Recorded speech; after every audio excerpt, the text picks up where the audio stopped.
I'm 28 now, and when I was 25, I was fortunate enough with some help of some good mentors and some family friends that were able to walk me through the process of buying some real estate. So I was able to purchase 167 acres close to the family farm, and it's been quite an experience. I purchased it, like I said, at 25. It took about a year to get that land transferred into the PDR program and preserve it, which I knew was something that I wanted to do because I plan on farming that ground the rest of my life. And if I ever have any children, I hope they can farm it as well. To get straight to the point, I wouldn't have been able to buy that property without the PDR program. It just wouldn't have cash flowed. For a young farmer who literally had no money, I couldn't have done it. I think that farm had 12 development rights on it, so I had to keep one with the property. So I sold off 11 to the county. That put $275,000 in my pocket, $25,000 per development right. So that was a significant chunk of change at that point in time. And the banks never would have loaned me the money if we hadn't have had the PDR program. So a year later, I was able to apply for Virginia tax credits.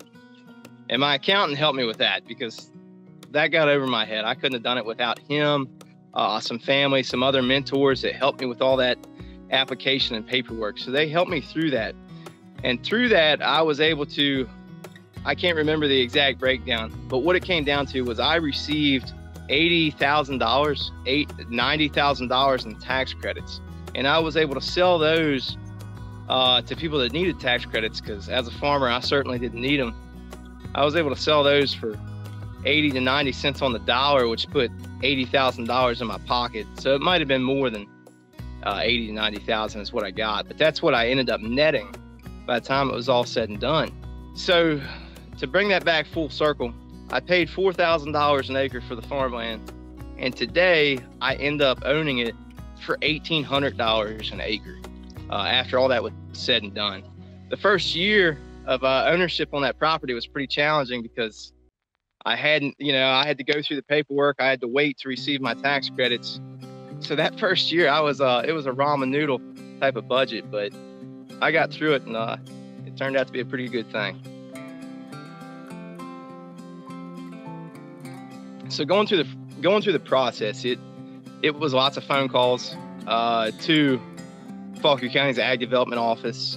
Thank goodness for Raquel, because she was so helpful and so willing to take that extra 10 minutes on a phone call. If I didn't understand something, man, and I asked her, I said, hey, I don't quite get this.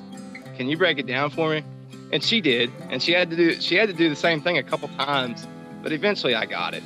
And if she couldn't answer it, she'd refer me to somebody that could.